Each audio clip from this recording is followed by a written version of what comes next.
ago. And we want to thank Peter Ralston for coming tonight. He's the owner of Ralston Gallery in Rockport. He's also the co-founder of the Island Institute. He left that in 2010 to spend more time with his family, with his photography, and to go on trips like this.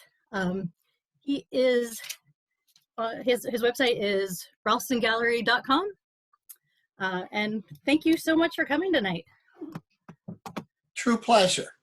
True pleasure. Thank you, and thank everybody. Thank Camden Conference, one and all. So what we're going to try to do first is I'm going to go to share screen. We rehearsed this. And hopefully you can now see a lot of little pictures. And now hopefully you see the boat. We do. Okay, great. Great. Well, with that, off we go. So Allison, you mentioned that at the library you have movies available, Arctic related. Do you have Chasing Ice? I believe that is one of the ones I purchased. Okay, I hope so. So I always start this presentation with sort of a show of hands, which we cannot do, cyber zooming. But I would so wholeheartedly, two resources I want to sort of lay on everybody. Chasing Ice is a 2012 documentary by James Baylog, a photographer with National Geographic, a truly brilliant film, making comprehensible climate change as quantified by ice and visuals of ice. I'm going to refer to that film when we're up in the Greenland section of this. But if you have a chance, do see it. If you can't get to the library, it's available on Netflix. It is just a jaw dropper. It's really pretty amazing. Chasing Ice. The other resource that I would refer you to is a piece in the New Yorker, the October 24th, 2016 New Yorker by Elizabeth Colbert. It's called A Song of Ice, What Happens When a Country Starts to Melt. It's a brilliant piece, written now 4.5 years ago. It still obtains, and I'll refer to that several times.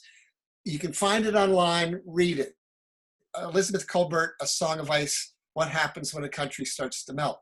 So we've got an hour or so to cover a lot of territory. I do tend to get anecdotal. I have to rein myself in on that. I want to say this is not, absolutely categorically not a lecture or a presentation about climate change. I'm a photographer. I was a photojournalist for a decade before starting the Island Institute. These are just observations from a 1-month-long trip 4 years ago. I'm not an expert on any of this, but I've long been really deeply interested in this part of the world, and I remain, a little thing on my screen here. Hold on, something's going on. There we go. I remain passionate about what I've seen there, and there's nothing I hope more than being able to go back someday. You can't go where I've been up there and not get it relative to climate change. And as a storyteller, I like to share that. Allison was good enough to mention the gallery website. I've also got on Instagram, which is Peter in Maine, and also on the website, more images from up north, and in some cases, written narrative, if you're interested. So let's go. So you can see Rose Hardy the boat on the screen, right, Allison? Great. So Rose Hardy is a 189-foot aluminum-hulled yacht launched in 2006, which was formerly owned by Rupert Murdoch, bought by a friend of ours 2 years before the trip. For this cruise, there was a crew of 13, 2 local guides, and a legendary ice master / pilot, the owner, and 6 of us friends. So the guests were totally outnumbered by the crew. It was a great ratio. The original plan was a 2-month exploratory cruise from Greenland to Nome, Alaska, but a situation happened back in the States. The owner left, plans changed considerably, but onward, most of us went for a month. It was truly one of the great privileges of my life, this trip. So now, hopefully, there we go. So a geographic overview. On July 25th, 2016, we flew out of Rockland, Alsed Airport, little private plane, up to the, can you see my cursor? Great. So we flew to the very southern tip of Greenland to fuel the plane so the pilots could get back that night. And then we flew 400 miles north, the Arctic Circle being right here, right through the word Greenland. The boat was waiting for us up here. We'll come back to the charts, but here's where we went first.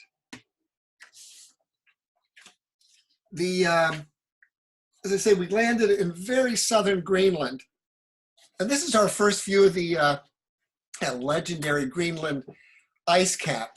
We're all New Englanders, Yankees. We know full well what rotten snow looks like, and dying snow, dying ice in like March and February sometimes if we're lucky. Flying over the ice cap, it just plain, and we were fairly low, it just did not look healthy. It looked like rotting snowbanks. And indeed, that observation was borne out throughout our time in Greenland. So we landed in Quasarasuk. I'm going to mangle all the pronunciations. The first European population in Greenland was the Eastern settlement here in the late 10th century. This is where Eric the Red landed and established a small settlement. There was lots of green here, although ice still covers about 80% of the island. It was here in our first hour while they were fueling up the jet. We crossed the fjord there, you'll see it in a second, and over into where Eric the Red's early settlement was. We started seeing signs, ancient glacier scouring high up on the sides of the fjord, and remarkable warmth. It was 70 degrees the day we got there. They had told us, dress, multiple layers, because when you get out of the plane, you're going to be in Greenland and it's going to be cold. It was 70 degrees. This little village is sort of subsistence, fishing, some agriculture, and a lot of sheep. Over here on the left is a replica of an early chapel that was, supposed to be built by Eric the Red. So I'm going to quote briefly from the New Yorker piece. There's a quote within the quote here, but quoting the piece: as Greenland warms, the record of Norse settlements, along with any clues that it might yield, is being erased. Quote, back in the old days, these sites were frozen most of the year. When I was visiting South Greenland in the 80s, I was able to jump down in trenches guys had left open from the 50s and 60s.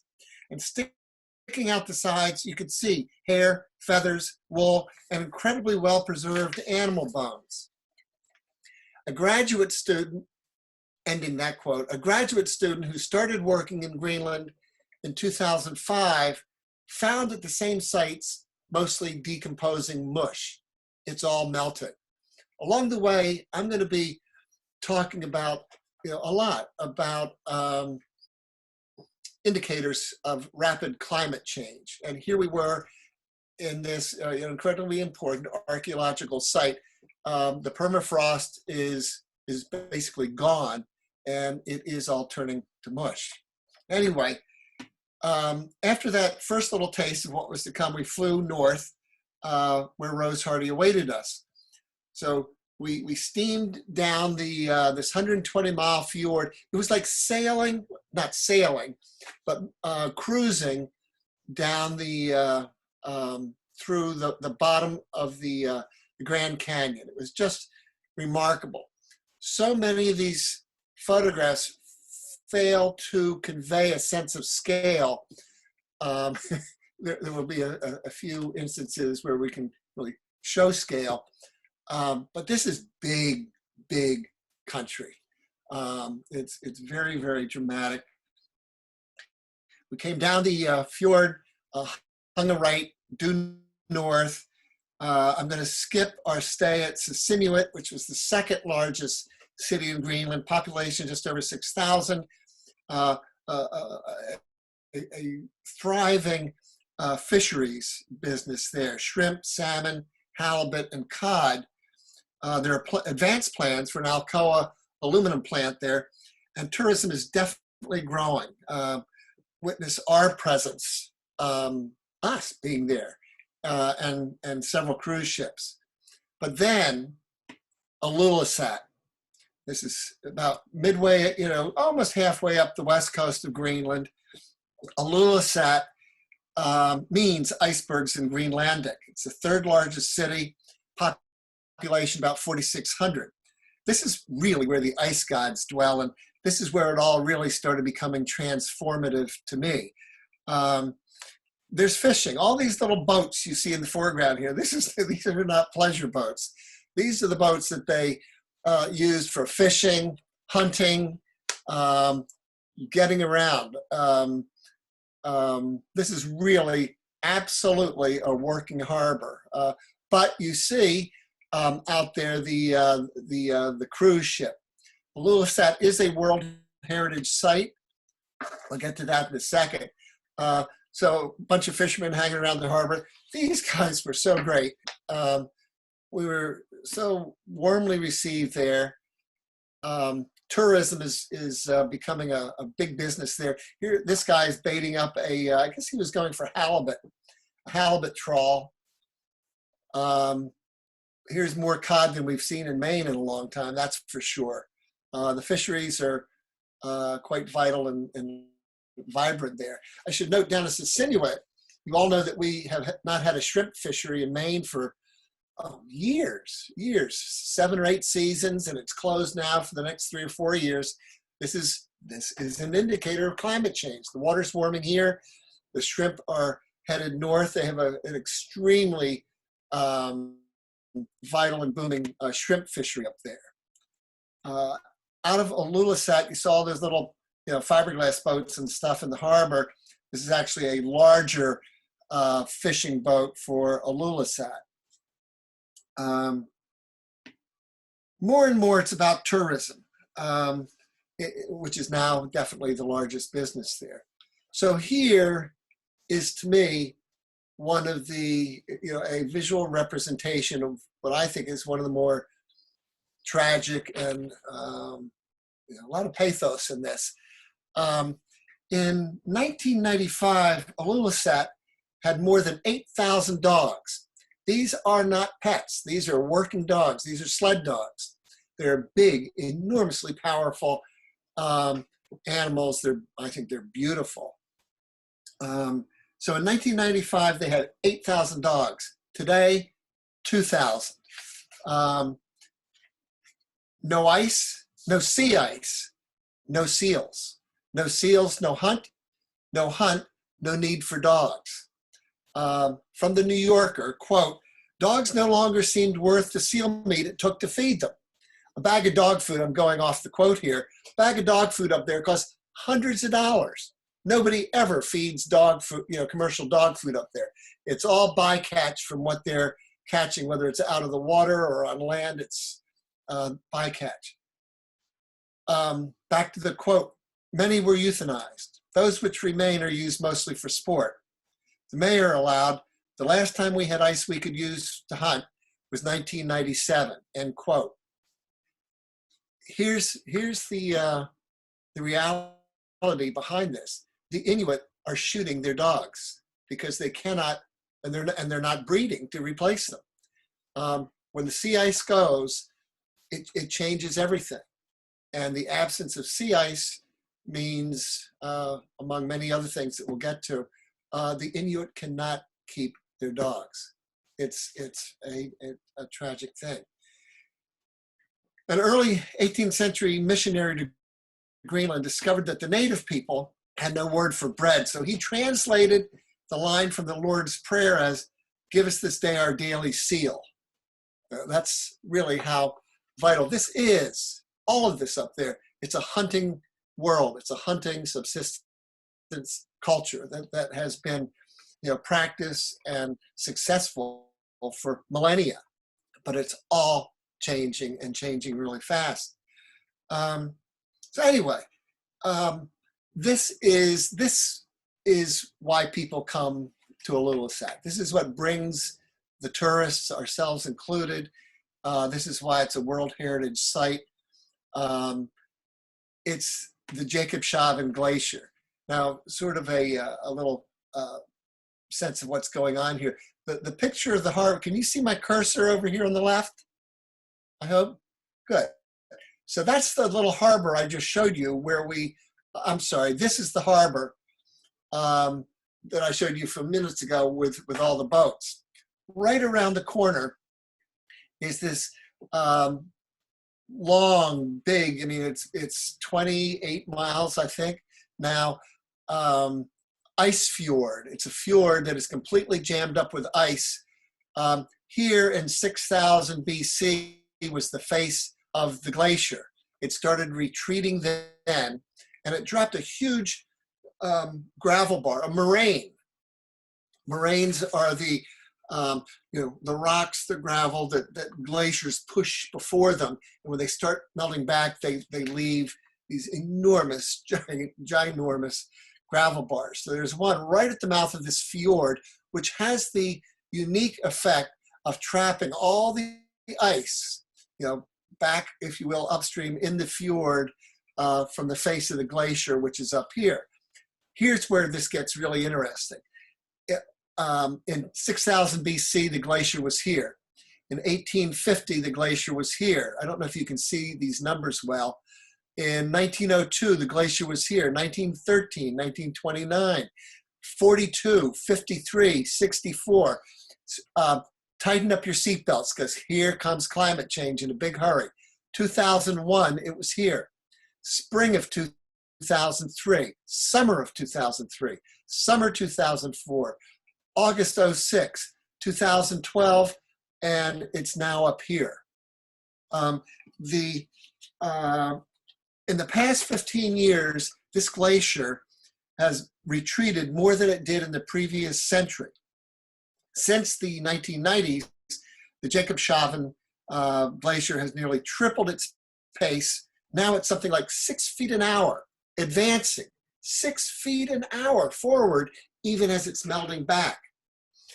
This is the fastest moving glacier in the Northern Hemisphere.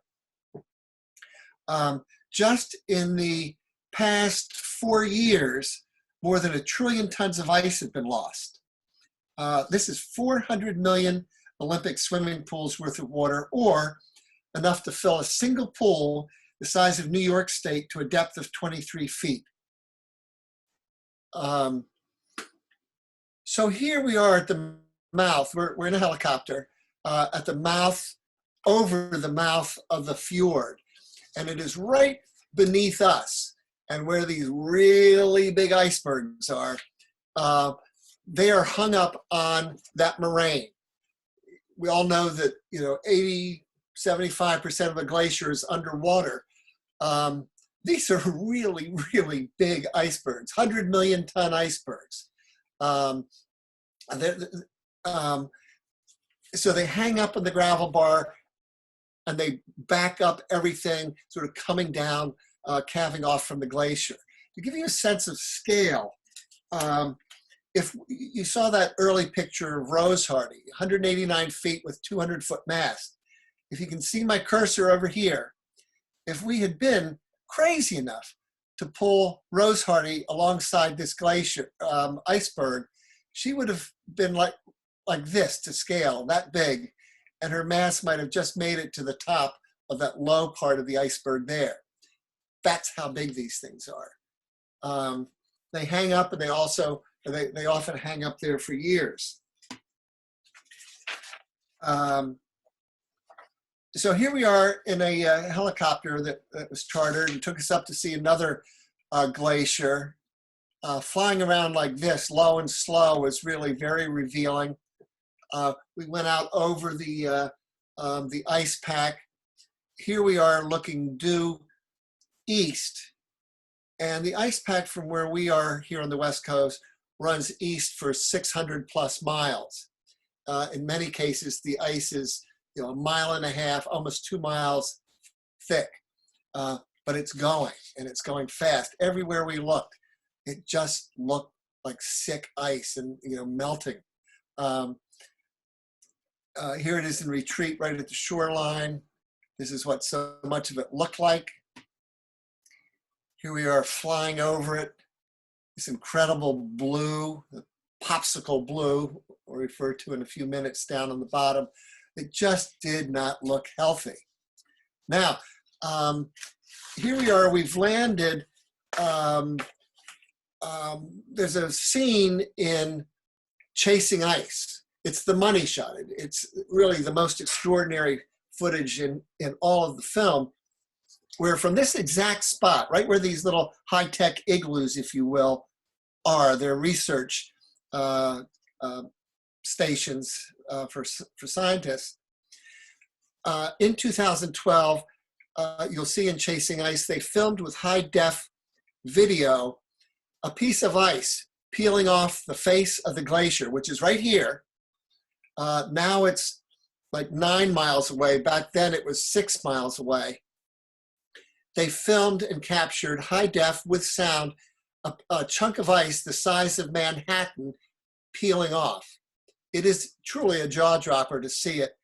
Not only was the iceberg, what peeled off, calved off that day, the size of Manhattan, it was 3 times taller than the tallest buildings in Manhattan.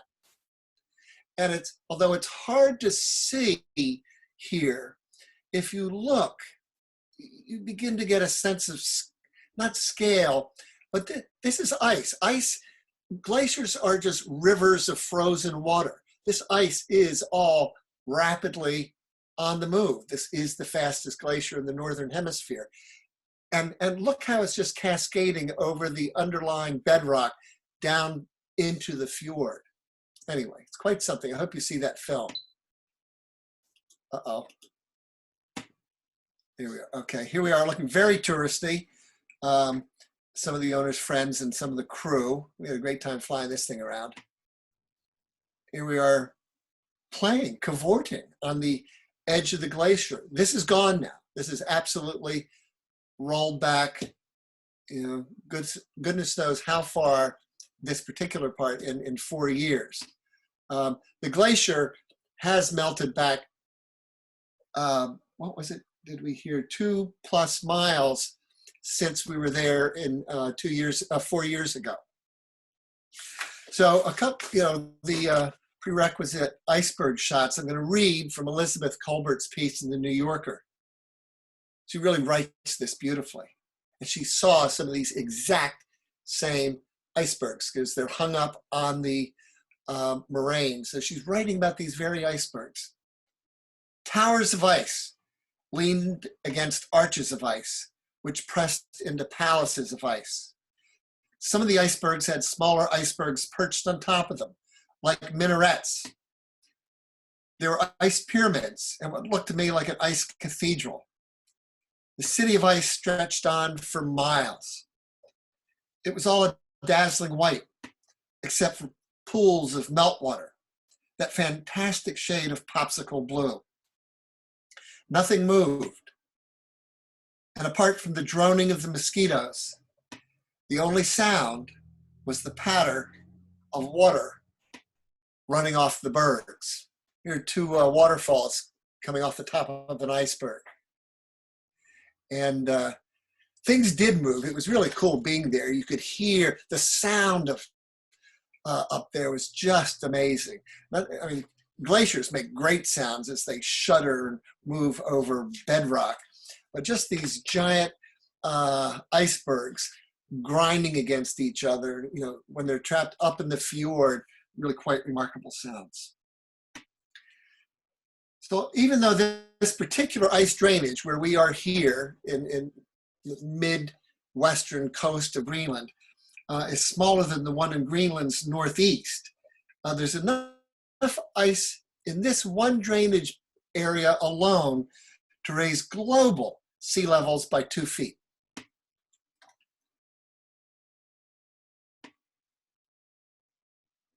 If you ever somehow can get here to Ilulissat, it's all about the big ice. It really is quite extraordinary. This is the first time this is at 10 o'clock at night. We were in a little boat, a Zodiac, sort of blasting around, checking it all out.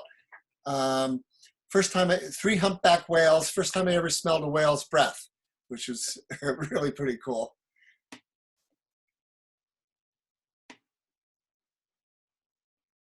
It's really hard to get a sense of scale. They're so big. This was exactly at midnight. Land of the midnight sun. Looking across Disco Bay to Disco Island, the big one way out there in the background. So leaving Greenland behind, we headed west into Canada, 2.5 days steaming across Baffin Bay. This is Disco Island as we were leaving there. We all love that sort of dragon-shaped iceberg. So here we are steaming across Baffin Bay, 2.5 day trip. We were never allowed to raise a scrap of sail. We had to motor the whole way. We were enjoyed by the insurance company, the company that insured the boat, not to mention the Coast Guard, Canada, and the Greenland authorities. Because we were a thin-skinned aluminum boat, we were never allowed to sail. It was power all the way. I'll talk about that in a little bit. So here's the main bridge. This, as I say, was owned by Rupert Murdoch. This was not a hardship post. we ate well, we drank well. It was a remarkable group of people.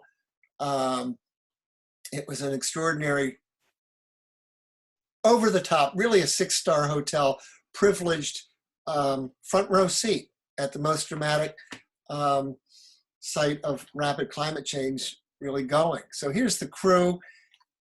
Most of the crew, almost all the crew and guests just sort of hanging out in the aft cockpit, sort of looking at pictures we'd all been making along the way. My wife, I thought, was perversely pleased to hear that we were not going to be able to use the hot tub. For some reason, she thought it was a bit much that we'd be hot tubbing above the Arctic Circle. Instead, the hot tub was converted into basically the root cellar. We filled it with everything that you can see here. And there was always lots of ice to be found somewhere around, so that's how we kept everything cold out there. And check out, what we're wearing. I mean, it was, Lenka, the crew with the red shoes, just has on a t-shirt. So we're crossing, I'm going to see if I can make this a little bigger. No. I'm sorry it's so small, but to give you a sense of scale, here's where we are in Ilulissat, and we're steaming across 2.5 days to Baffin Island. We're going to end up here. The important thing in this little representation of ice, the white is sea ice. And here's where the sea ice was July 25th, the day we arrived there. The next image is the ice August 18th, so basically 3 weeks later. That's how fast it melted. And that's what let us and others get through. I mean, this is really a representation of how fast it goes. More about ice maps in a little bit. So those of us who enjoy messing about in boats, this is really kind of an interesting legend on a chart that you can't trust your compasses. We're so close to the magnetic North Pole that compasses are completely shot. Of course, we had $1 jillion worth of electronics on the boat, but I thought that was pretty interesting. So here's our first view of Canada, the northern end of Baffin Island. And the very first thing we see are glaciers that are melting back, known as hanging glaciers, melting back, melting into the sea, becoming the sea. You can see the moraines down here where they drop gravel as they're melting back. So here we are in Pond Inlet, our first of 3 Inuit villages. Behind Rosehardy is Bylot, B-Y-L-O-T Island, one of the highest polar bear densities in the world. Witness my first walk ashore. This is just about the first thing I ran into when I went ashore. Some guy had nailed up a bear that he got on the top of his hunting sled. I mentioned earlier that dogs are not fed commercial dog food. This is one of only 2 pets we saw the entire time in the villages. It's just a great extravagance to have one. We don't have time this evening to go into a whole lot about the people, the Inuit and their villages. I just loved it. I felt so comfortable in a funny way, almost 3 decades with the Island Institute, working in offshore island communities and so forth. I really felt so at home there. I really did.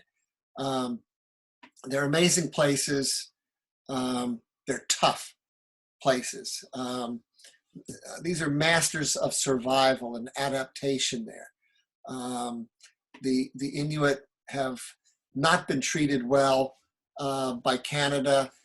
We simply don't have time to go into all of that, but it's a tough go.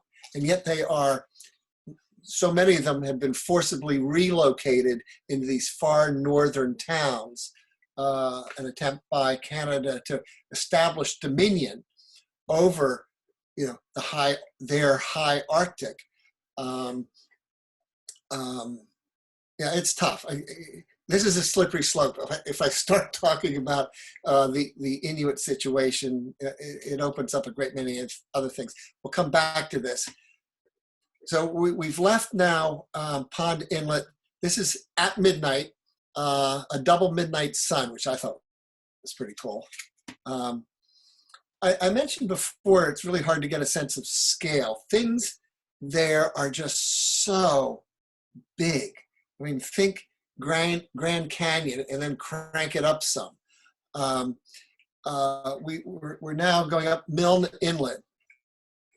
We had heard back in Pond Inlet that there was a whale hunt going on. In Pond Inlet, I think they're allowed to get a dozen or so narwhals in their whale hunt. So we knew they were up there. We heard rifle fire. They shoot them and then spear them so they don't sink. And that's how they hunt the whales. So we heard rifle fire. We were in touch. We were trying to avoid them. At this very moment, we had our first polar bear, live polar bear, swimming right by us. And if you look down here, I'm going to try to, if you see right down here at the bottom of the screen, there are 3 Inuit in this boat. This is an active whale hunt. So we've got a polar bear in the water next to us. There's an active whale hunt going on. And look at the size of this landscape behind them. It's just enormous. A little further up, these are the sort of famous feature. I think these are 1,800 feet straight up out of the water, and the fathometer showed, I forget how many hundreds of feet of water beneath us. Really extraordinary landscape. This is all polar desert. We'll get back to that, but it's bleak. It's tough. It's really rugged and hard, and it's big, big, big. And yet there's an absolute immense beauty to it. So here's the last shot from Baffin Island. We're heading north. after this. But this northern tip where we were on Baffin is sort of a famous place. At one point, there were 7 glaciers. It's the only place in the world where 7 glaciers came down and ran into the sea. Canada had an artist back in the early 70s, I think it was, do a painting of this kind of famous geographic place, all the glaciers coming down into the ocean. It was wonderful. Since then, they've all melted back from the sea. When we were there, this is the only one that was still touching the water of the sound there. And it now has melted back. So they're all going, again, becoming part of the sea as they melt into it. Uh-oh, now what did I do? There we go. So now we have steamed 70, 80 miles north to Devon Island. I'll show you in a chart coming up here in a little bit where exactly we are. Devon Island is the world's largest completely uninhabited island. And it was really a magical place. We saw a lot of wildlife. There are no Inuit living here. But this is all right now in Dundas Harbor. And I'm going to show you a few things that happened in one day. The day started off, we subsequently saw this iceberg roll, which was definitely on the dramatic side. In a little bit, I'm going to refer you back to this cairn. I'll be up there making a photograph of the other side of this hill. But we went ashore after breakfast and went up. There was a glacier at the head of this harbor. Enormous. I mean, it's really like Monument Valley. I think from the water to the top of these escarpments was 1,300 feet. The only way you can really get a sense of scale, and there's so much more that's off the screen here, is this is a muskox down here. This little black speck gives you some sense of scale. Muskox are not small. It's the only one we saw on the trip. So we had to go back to the boat for a little bit. A few of us came back. I was really interested in tracking that muskox, seeing if I could get any pictures of it. We never saw it again. Ran into a few interesting things. Arctic cotton, it's pretty interesting. The Inuit use this stuff to start fires. It's very, very flammable. A little bit goes a long way to starting a fire. They also use it, it's not exactly OSHA friendly, for stuffing baby diapers. It's very absorbent. So it's enormously flammable. It's also absorbent, go figure. So there were tracks everywhere. I was drawn to these gorgeous little tiny Arctic flowers. We're 500 miles above the Arctic Circle here, 900 miles above the tree line. And here, everywhere, these beautiful, beautiful, delicate little flowers existing in one of the most challenging, harshest environments on the planet. So I'm doing my Peter thing. I'm on my hands and knees, photographing them. But this is all really beautiful. And here comes climate change indicator, a bumblebee. Honest to God, I thought I was losing it when I saw this. I was surprised to say the very least. Made the photograph. Subsequently, after we got back, there was a piece, I'm pretty sure it was in the New York Times, about a scientist at University of California who's heading the Arctic bumblebee, known as Bombus polaris is their scientific name. And they're trying to track sightings of them as an indicator of climate change as they expand their range. It says, it's valuable information. So I sent her this photograph. I tracked her down, actually got her email, sent it to her, and she wrote back. We had time of day, lat long, temperature, the whole bit from the ship's log. She was grateful for this. It was actually an important sighting, as it turned out. She was grateful. She had a great sense of humor. She was kind of snarky. She said, "This is a male." One can tell because, like so many other species, the males are scruffier. Like she was pretty funny. So yeah, they are expanding their ranges, and again, climate change. So now we're up at that little cairn that I showed you a while back, looking off beyond into the hills. And here's an old Royal Canadian Mounted Police barrack station. So we went down to have a look, and bears had gotten into it, and yes, smashed the door right off. Otherwise, incredibly intact. It was quite moving to be in these places. You know what the Mounties who were here, the men stationed here, went through. I mean, months of absolute darkness. I mean, madness. While I was in there, one of the crew out on the beach yelled, "It's a polar bear! It's coming at us!" And sure enough, ran outside. Here's this was seriously a big polar bear, swimming right up to the beach we were on. It was swimming off to our right. Polar bears are now really more aggressive than ever. They are starving.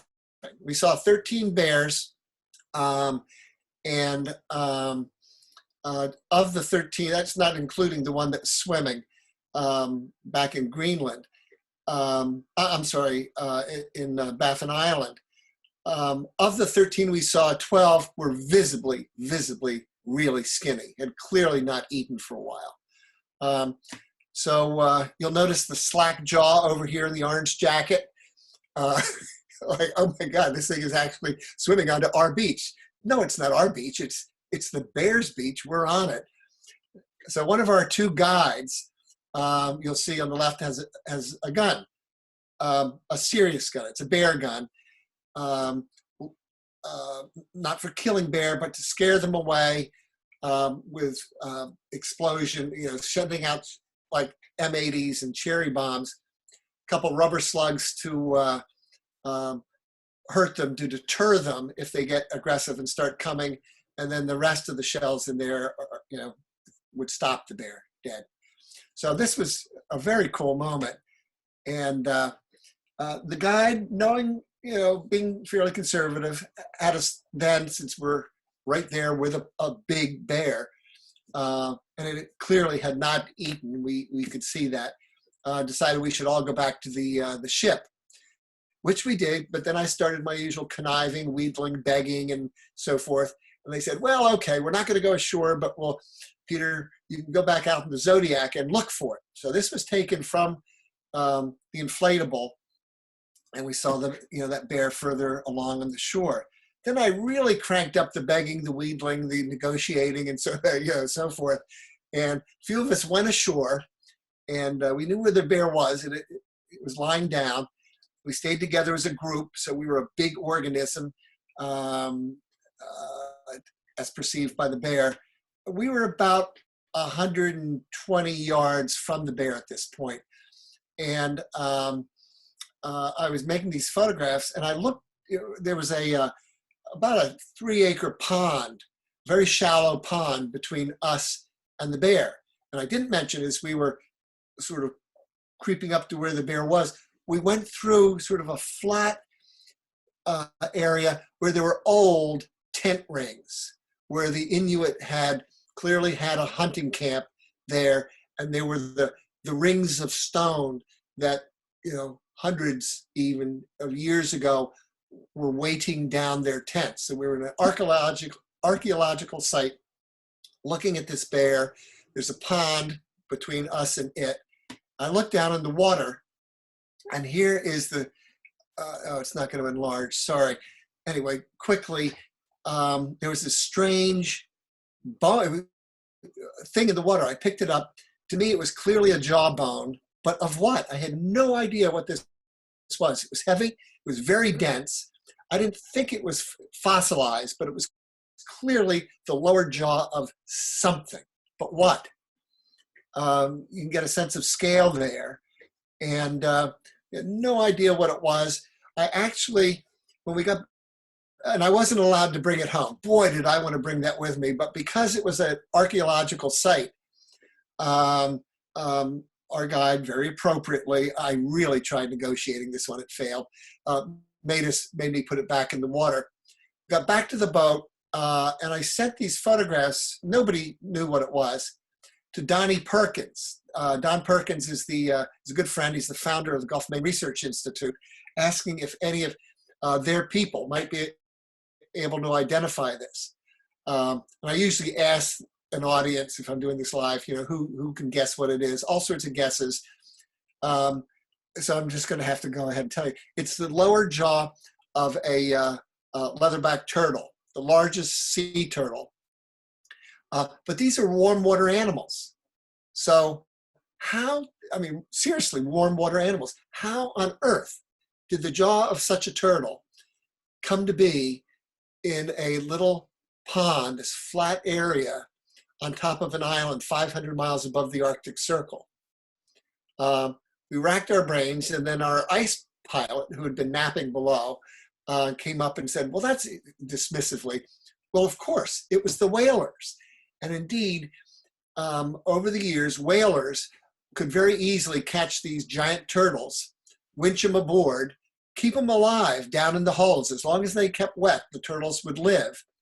And it gave them a meat supply as they were, sailing around the world looking for whales. So here we had stumbled across the evidence of a picnic, sort of no way to tell when, maybe mid-19th century. Whalers who were in there looking for whales, of which there were many, had basically a meal unlike anything the Inuit then had ever had. Just kind of a cool thing along the way. This is all in one day there in Dundas Harbor, one of the coolest days of my life. So here we are moving along. I'm going to step up the pace. We're steaming west along the southern coast of Devon Island. We're up in Croker Bay now, a bifurcated bay that has glaciers at the head of both ends of the sides of the bay. Here we saw the only seals on ice we saw the entire trip, and this isn't even sea ice. This is just little bergy bits, chunks off of glaciers. So there was this ring seal, big seal, much bigger than the harbor seals we have here. And then an even bigger bearded seal. And here we were just sort of tootling along in our Zodiac. We'd gotten off the big boat and we were just cruising around. And this is out of order, I'm sorry. Kind of inadvertently, we had interrupted on each of those seals. There was a bear going for it. That we had missed. I mean, bears, once they're in the water, if they're around ice, they're almost impossible to spot, which is how they can sneak up and get their seals. So we disrupted the hunt that this one had. This one was going for the ring seal. These are such big animals, and this is skinny. This is really a seriously underfed bear. This one appeared to be a little more successful in having hunted recently. But again, these two were not happy that we'd interrupted their hunt inadvertently. The only two walrus we saw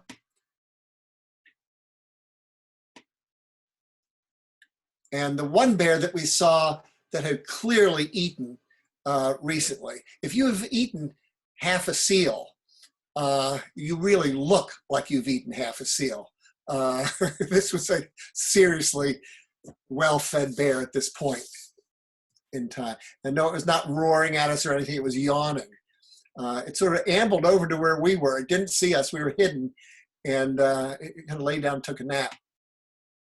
So again, we left Ilulissat, steamed across here, Pond Inlet, Milne Inlet, and some of those pictures I was showing you, where the 7 glaciers were, up to Devon Island, Dundas Harbor, was that little one there, Croker Bay, the bifurcated bay where we just saw those 2 polar bears. We're headed ultimately to Resolute, but along the way we're going to stop at Beechy Island. And which is really sort of a holy site up there. So here we are in Rosehardy, looking over at Beechy Island. Again, this is all polar desert. It's so dry. I think Pond Inlet, going back to Pond Inlet, I think they get 6 inches of precipitation a year. It is quite extraordinary that way. It's not at all what I expected. You can see, if you look carefully here, the Franklin graves. I won't go into this at great length, but in 1845, Franklin left England looking, as so many had done before and so many would subsequently, looking to discover the Northwest Passage. 1845, he left with 2 ships, Erebus and Terror, and 129 men. And they just disappeared. It was a catastrophic loss for the Brits. It was sort of like us losing, a space equipment and men on the moon. It was a huge thing in England. There were many missions to discover, to rescue, or find out what happened to them. Here on Beechy, the first 3 of Franklin's men died, plus subsequently a crew member from a rescue ship or a search party later. This is almost a holy place for both the Inuit and us. I'm going to quickly go back to that chart to show you. Here's Beechy Island. Franklin and his men, all of whom died. There was a lot of cannibalism. I mean, they had it just as rough as it gets. I mean, it was just a complete tragedy. What turns out is, I mean, they have found evidence and remnants of Franklin shore parties and abandoned boats and sleds and so forth all along here.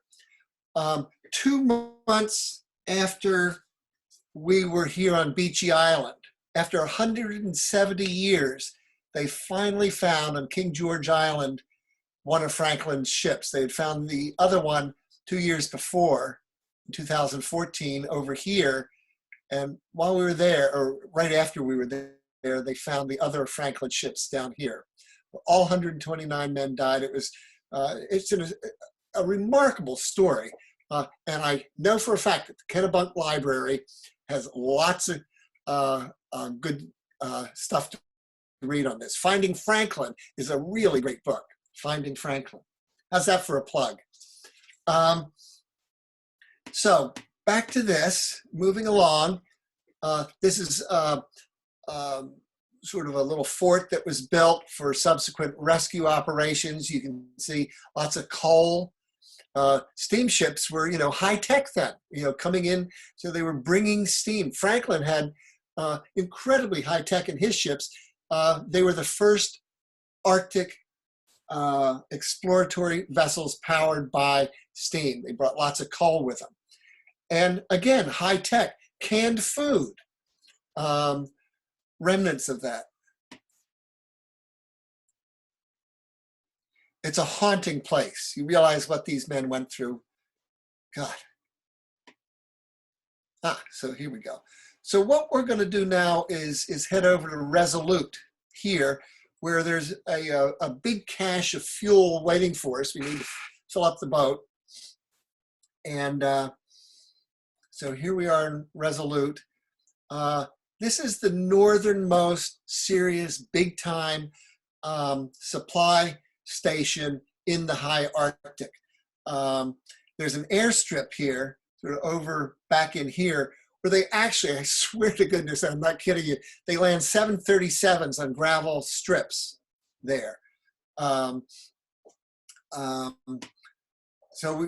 ran into Shell Ann and her 3 kids. She was the wife of the senior Royal Canadian Mounted Police constable. 2 of the kids were great. This other one never said a thing. never made eye contact. They were a wonderful family. Really had fun with them. So I visited them at home. The kids were showing me their fossil collection and stuff. And we were actually going to all go four-wheeling together. But I'm walking down the hill from their house, and there's a dog over here off to the left barking at me. And I see these polar bear skulls. Well, the dog barking brings the guy out of the house, and we were talking about this. And they sell animal parts,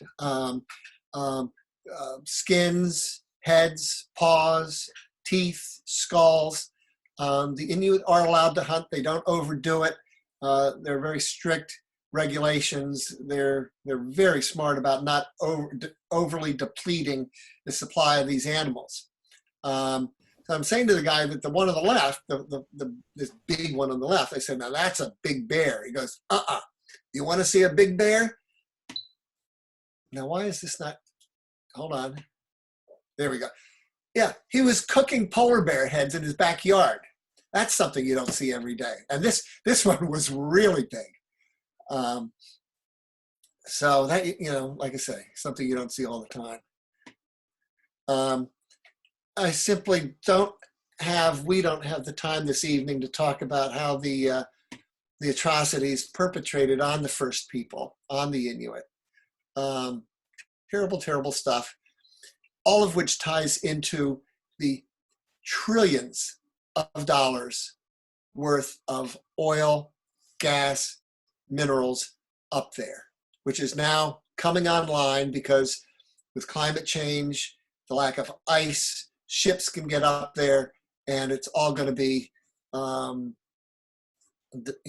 developed. I mean, the resources will be developed. Anyway, more about that in a little bit. Here we are walking around. We are, I forget how many, hundreds and hundreds and hundreds of miles above the tree line, and yet here's an Arctic willow. Here's an old Arctic willow, the main trunk of which, here in the middle, is all of about 3 inches off the ground. But they actually survive the Arctic winters. They're beautiful. Here's a ring seal that I guarantee had never seen, an immature ring seal that had never seen, bearded seal that had never seen anything like rose hardy, that's for sure. So I'm sorry, I should have mentioned, we've now left Resolute and we're going south and steaming around.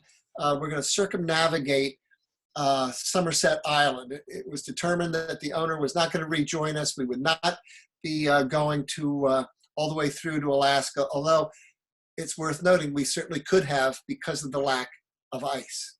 A thin-skinned boat built for the Mediterranean, the Caribbean, whatnot, is actually able now to go through the Northwest Passage. So here we've been called, we were off char fishing, Arctic trout fishing. We were called back to the boat because the ice maps, these are the serious ice charts that you pay attention to, that we were downloading regularly, indicated there was ice. We were up here and we're, as I say, circumnavigating Somerset Island here. Resolute's back up about where Allison is, even further north. Anyway, we had to get through there. So we were called back to the boat. The winds were changing. This brings Captain Patrick Toomey, who was our ice guide, up onto the bridge. This is serious stuff now. And he is probably the most knowledgeable ice pilot in the world. There's a whole strait named after him in the Antarctic. He's run icebreakers all his life. He is the world expert on ice. So we had him aboard with us as our ice pilot. And it was all hands on watch. And here, this is all the sea ice we saw in the Northwest Passage. And this is it. This is why it's all going to open up.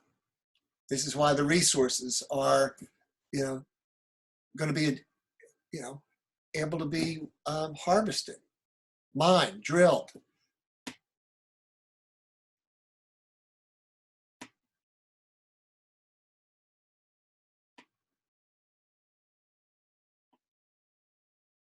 So as we're running down that east coast of Somerset, our guides really knew this part of the world like I know here on the water. They really know that part of the world. They took us up into this little bay where mid-19th century, 3 British whaling ships had trapped a huge number, almost 1,000 beluga whales. Now, beluga whales, these whaling ships really hit the jackpot on this. They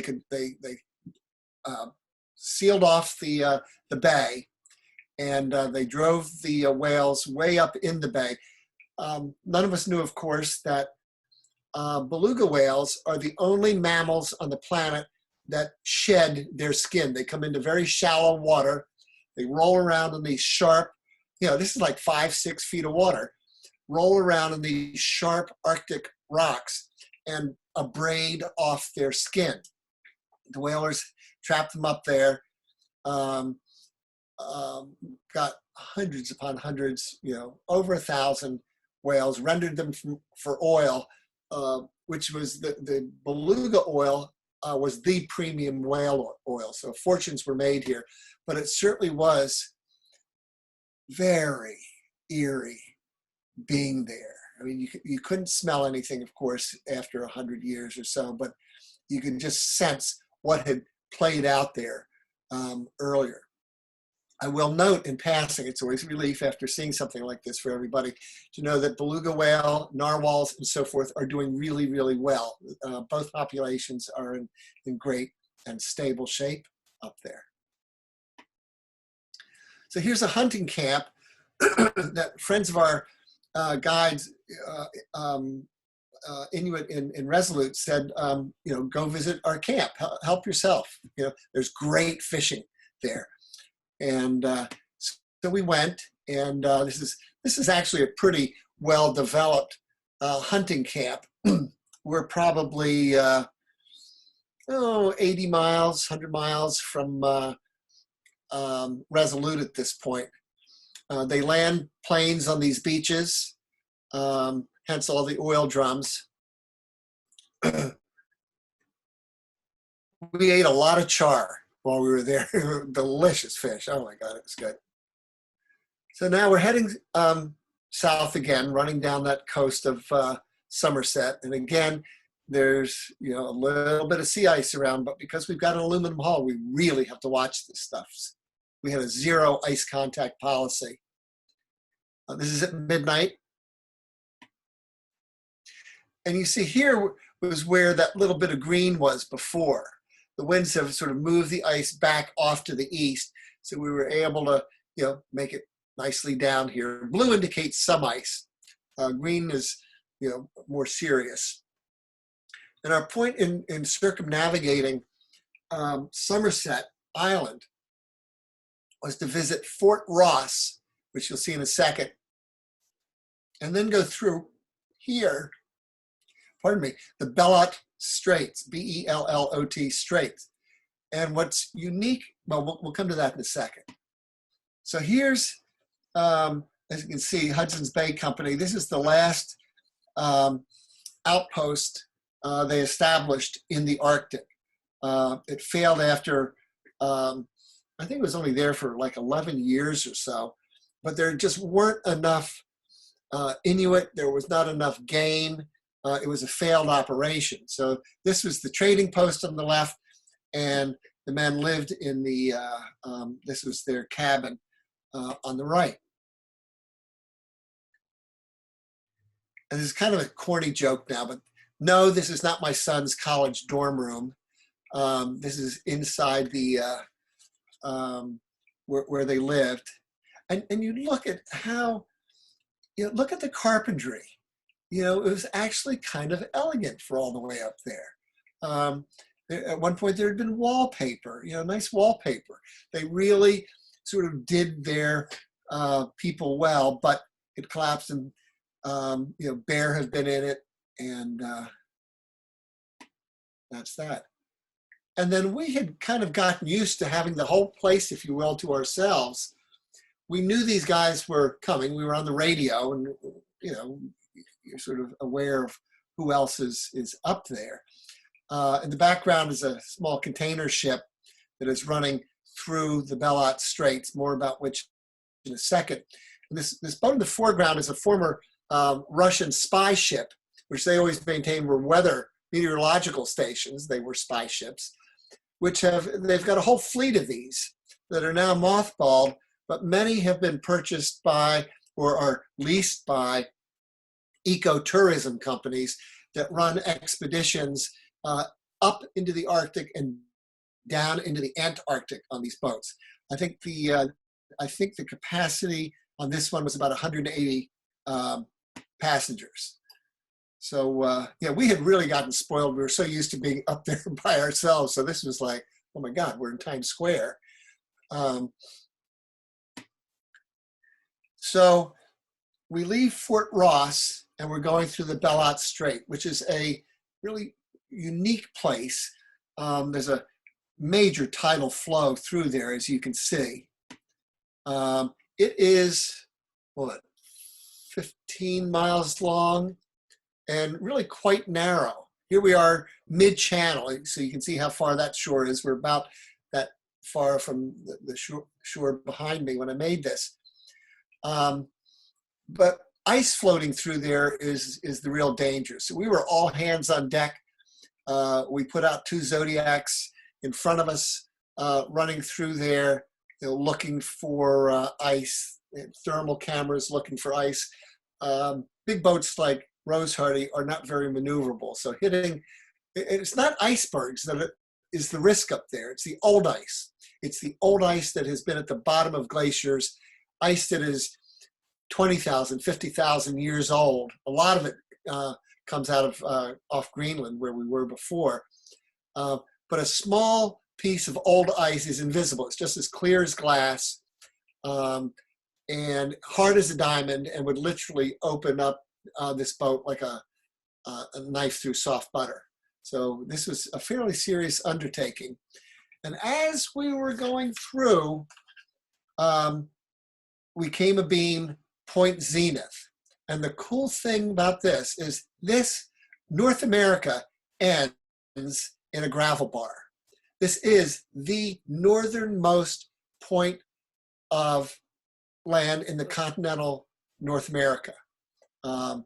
So it's funny, from up there, you look off to, as we were steaming east to west, you look off to port, and there's all of North America. It was a very strange feeling. Everything off, to starboard, to the right, was, high Canadian Arctic islands. But everything off to the left, from here you could walk to South America.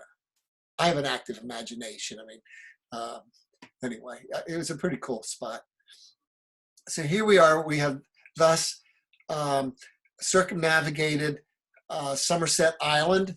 This is the very northern, this is actually Prince Leopold Island, just off the north end of Somerset. We're now heading back over to Baffin Island, to Arctic Bay, the third of the Inuit villages we visited, and hands down, my favorite.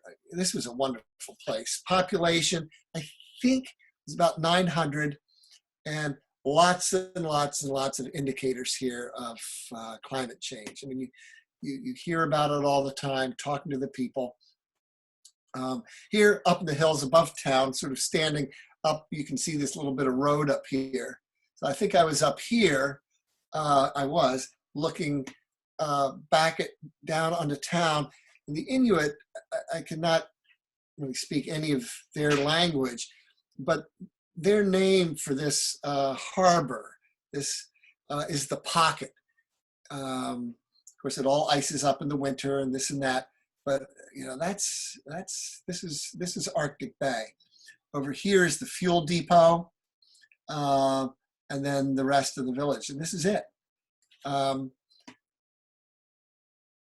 This is, if you will, sort of downtown Arctic Bay. Wonderful people, just so nice. And they have had it awful hard from white colonial nations, Canada, and yet many of them were forced, their ancestors were forced to move north settle here. It's a long story. We won't get into it. But they're very proud. This is home, and they're proud of it. They've eked out livings here. These are the masters of survival and adaptation. Anyway, here's the school.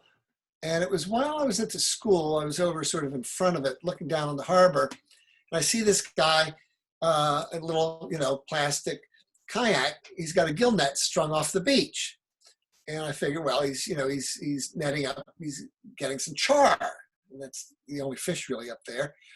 And there are the kids down there, and there's a puppy, and the grandfather's cleaning fish. So I go down to check all this out. And it was a great scene. I had a really nice time with them. All of which is, fine and dandy. But the indicator, the dramatic indicator of climate change is right here. This is not a char, this is salmon.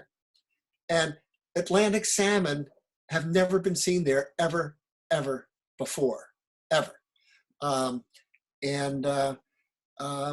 This guy was getting them. He had char in there, but he had more salmon. There was a research vessel in there while we were there, an Inuit own research vessel, core sampling and samples of the salmon.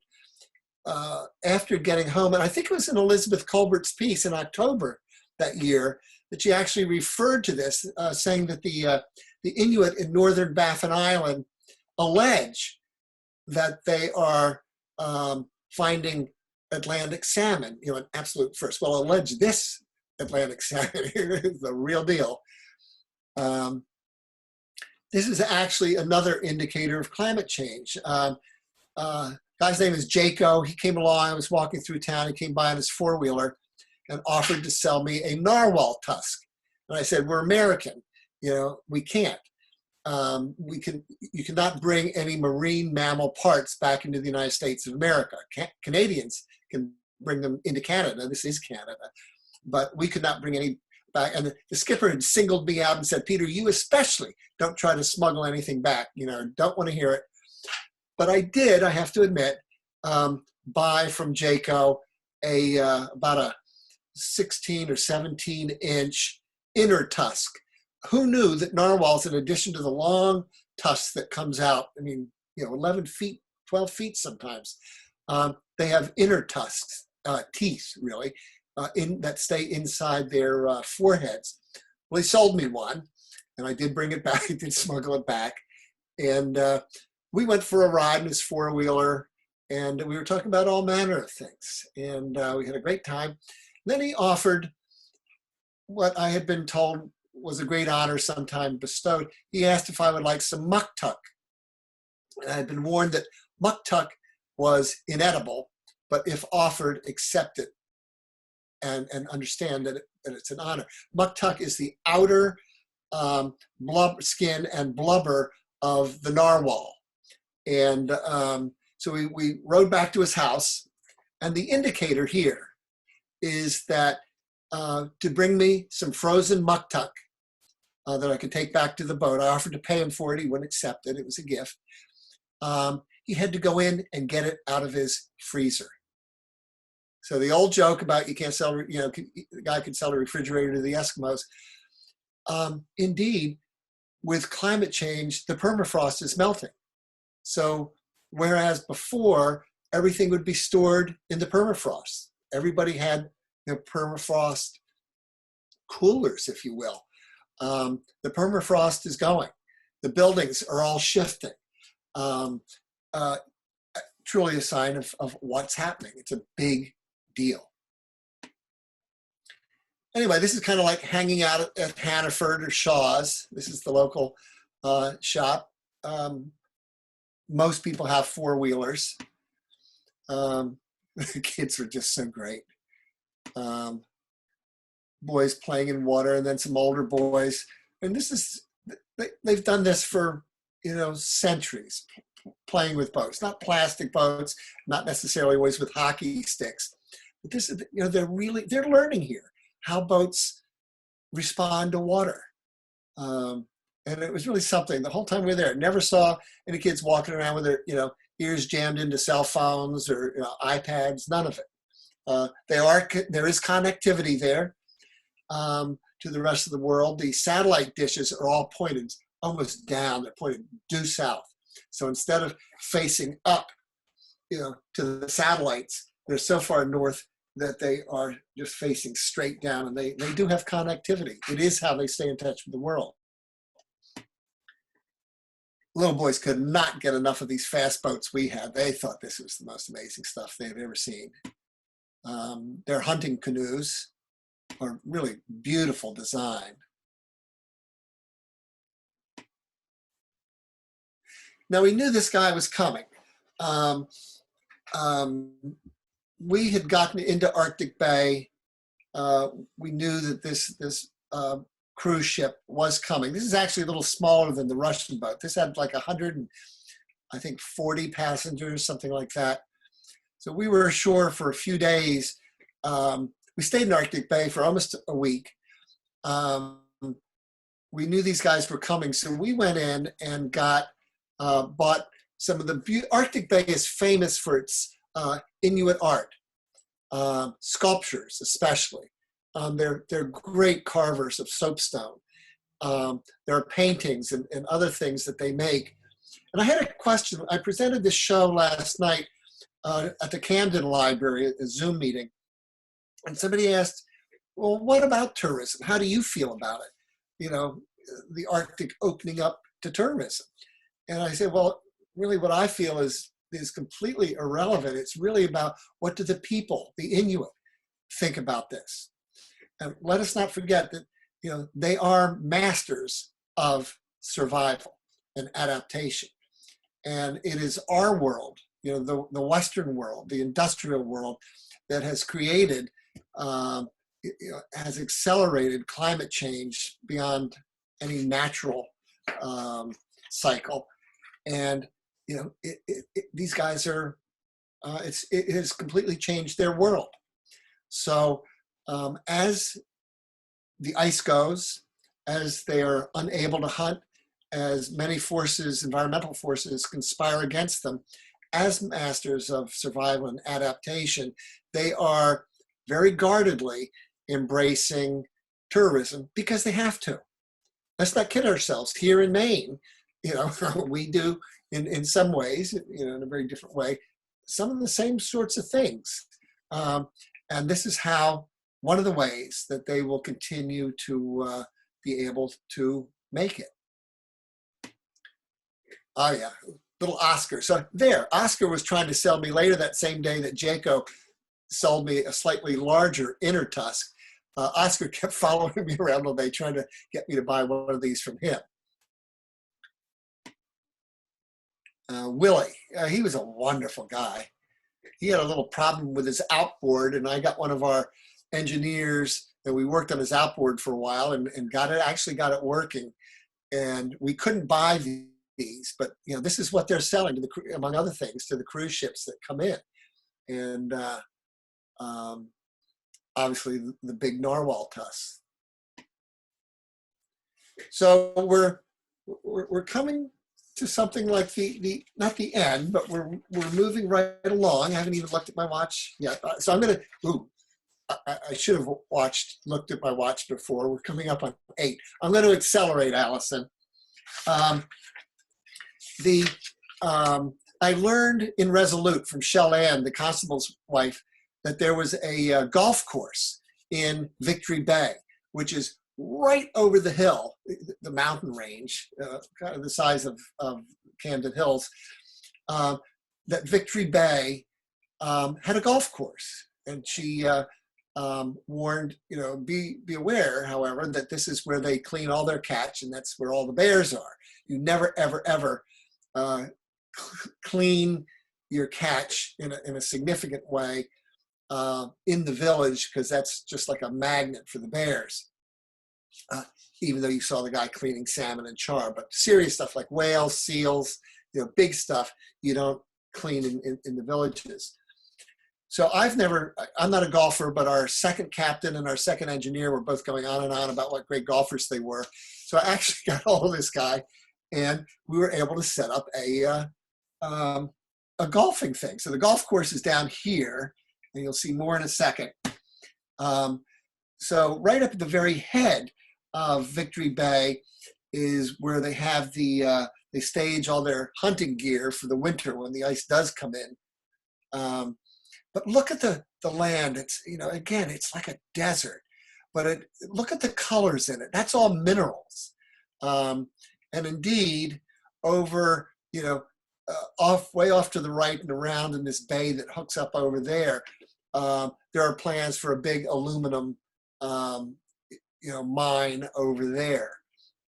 And you can see, iron and minerals. I mean, it's just all such rich land. This is what the Camden Conference is really focusing on, the geopolitics, trillions of dollars worth of resources there.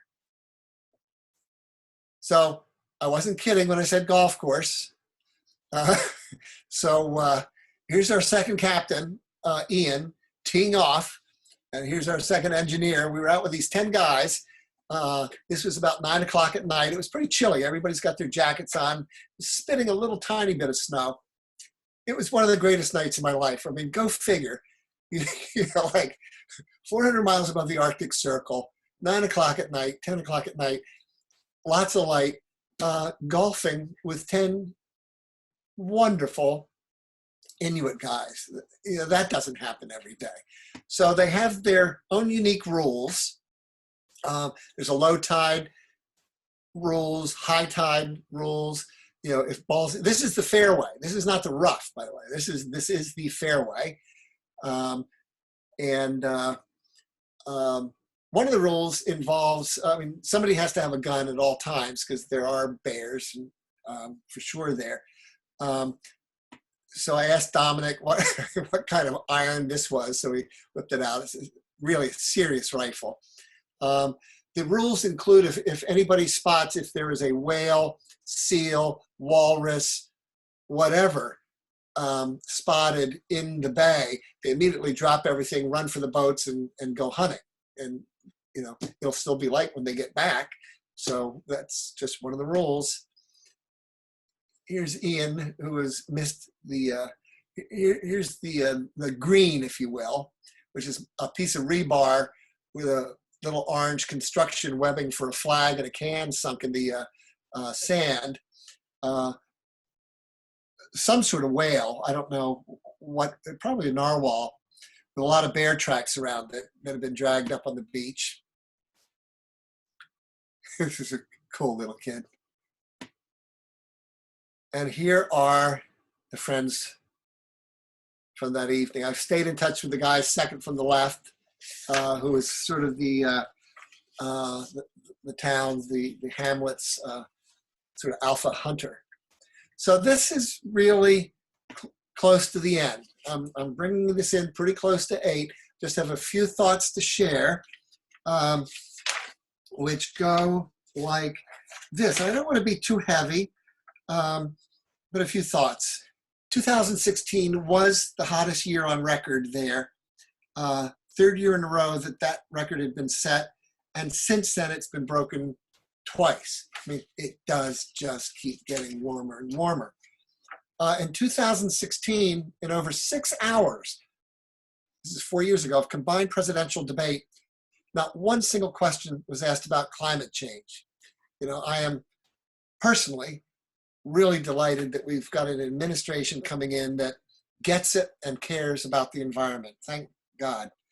I don't mean to go too political here, but I'm very heartened by this. I mean, even now, the current administration is rushing to sell oil and gas leases in the Arctic National Wildlife Refuge, right to the end. There is a spiral of silence around climate change. 2 in 3 Americans are moderately or very interested in global warming, yet the same polls indicating that reveal that 7 in 10 Americans rarely or never discuss warming with family and friends. We're still not taking it seriously enough. So we should all ask ourselves, where do I fit into those statistics? A local morsel to chew on while it lasts anyway. And that lobsters, shrimp, cod, everything is changing here. Since 2004, the waters of the Gulf of Maine have warmed faster than any other water on the planet, except for a little area just north and east of Japan. Couple that with rapidly increasing acidification due to carbon dioxide, and it's really no surprise that a lot of our own fishermen are really finally starting to take this stuff very, very seriously. The lobsters are moving. We've lost the shrimp. There's a lot of other stuff, and we have intruding species that have not been here before. I am not here to play Chicken Little or scientist. Do your own homework. Do your own research. Ask and answer what questions you have, and stay tuned to what this country is going to adapt for policies. It's never been more appropriate to think globally and act locally as well as act globally. So to wind up, I'll share this. After my first showing of these images back in 2016, late 2016, somebody sent me this part of a poem. The poem is Hieroglyphic Stairway. It's a wonderful poem by Drew Dellinger. And this excerpt from it really says it all to me.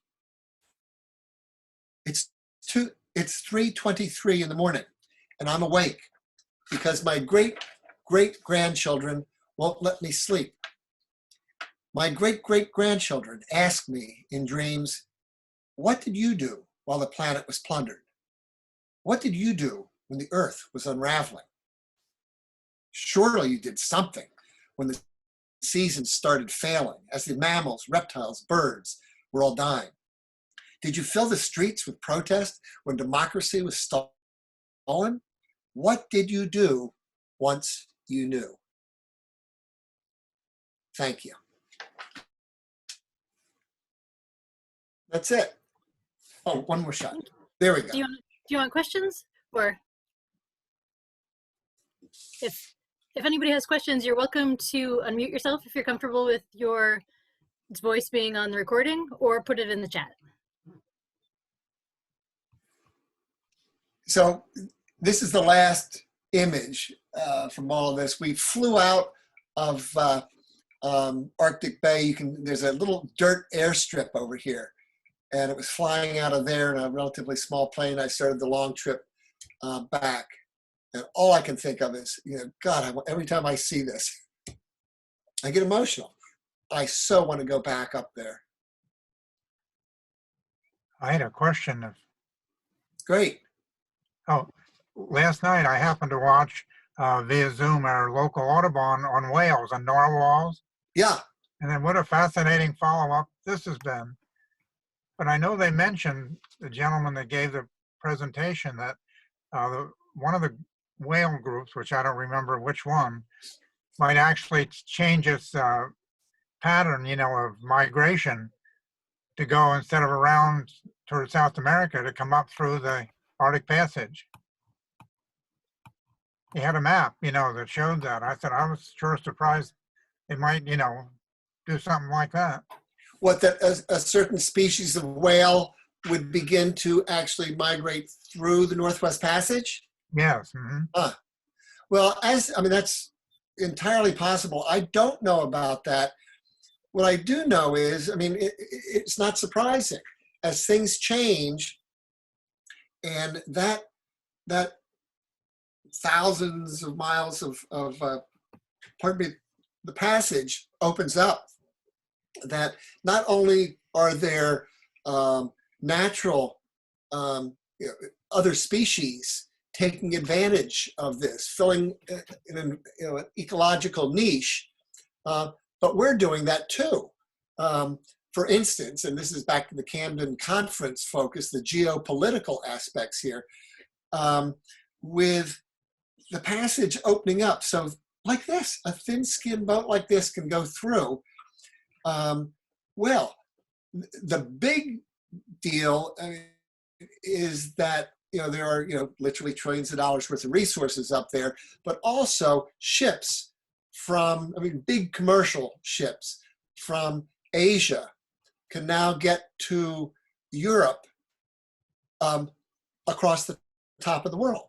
And by so doing, not having to go down through the Panama Canal or worse, even around South America, they can save 40% fuel time, which equals money. So there's going to be, as it changes, there are going to be, as the climate changes and as the ice continues more and more and more to go, huge changes, both natural, as you acknowledge, and economic, commercial, and so forth. Thank you. What a fascinating night. Thanks. Oh, well, thank you so much. I'll note one thing. So we did this in 2016, right? In a really, I keep saying this, thin-skinned aluminum boat. It had no business being up there, if you will. In 2001, I co-founded the Island Institute in 1983 with Philip Conkling. Philip and I had a friend, Gary Comer, who was the guy who started Land's End. He had a big motor yacht, Turmoil, 154 foot, in which he explored the world. And I will point out, by the way, just as anecdotally, that Gary burned a lot of fuel, just like we burned a lot of fuel. The fuel contributes to, greenhouse gases and so forth, obviously. Gary left hundreds of millions of dollars. He was one of the lead citizen climate change interested people in the world. Gary left hundreds of millions of dollars to study climate change. Anyway, that was an anecdote within a story.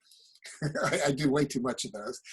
Gary, in 2001, had Philip Conkling aboard with him going up the west coast of Greenland.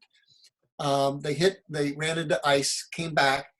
Philip and another fellow from Portland flew back to Maine. Gary is sitting there on his boat, 2001, looking at the ice charts and says, "Let's do it," to his captain.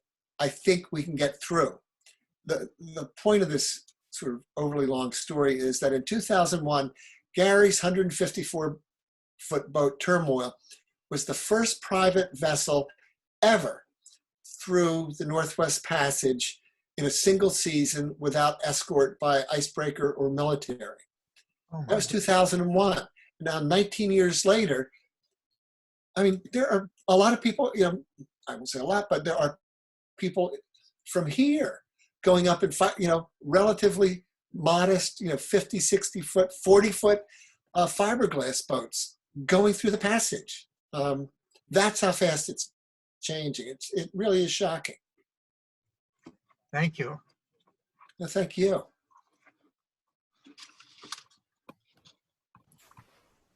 I actually have a question.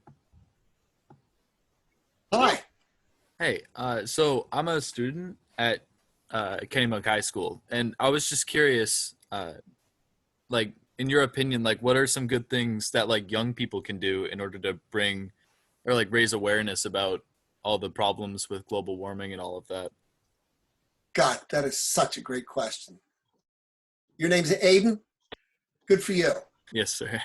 Yeah, well, good for you. Number one, hold on a second. Where's my mask?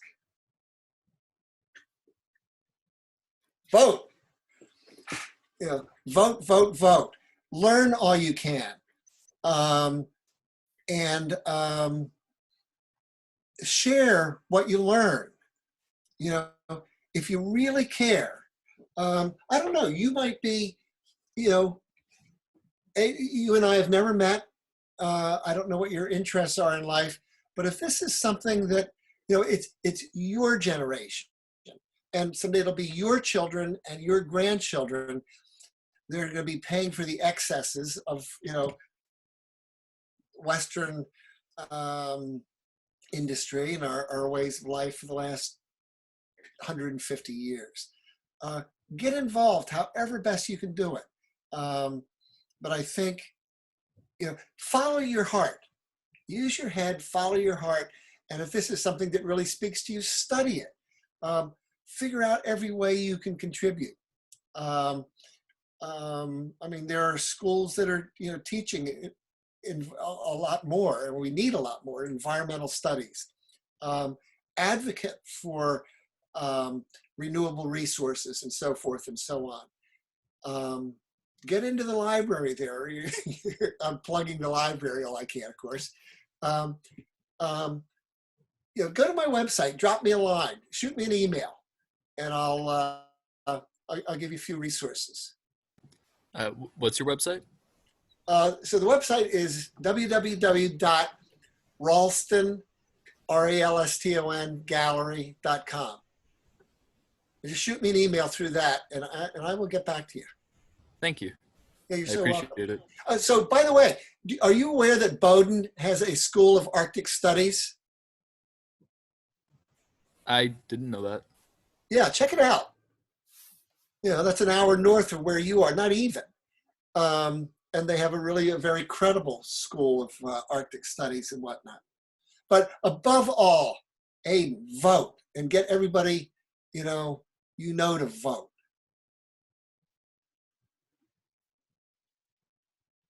Thank you for your question. Yeah, of course. Cool. Anybody else? Yep. Thank you all so much for coming, and thank you so much, Peter. It's been fascinating. No, thank you, Allison, very much. Like I say, if you want to go online or to my Instagram, there are more photographs. And if you ever get a chance to go up there, I mean, I didn't think there was enough dynamite in the world to blast me out of Maine in the summer. But this trip was extraordinary. I'm so glad I got to go. I was very privileged, and I'm very honored to be able to share it with you guys. Thank you. Thank you. Between the photography and the commentary, delightful. Well, thank you so much. Being a native Pennsylvanian, thank you. Where are you from, Pennsylvania? Originally Doylestown. I go back about twice a month, but I live in Kennebunk. Huh. I grew up in Chadds Ford, Pennsylvania. Because we've gone many Thanksgivings. My mother grew up in Chester County. Yep. So As I tried to. that hits home. Thank you. Thank you. Good night, everybody.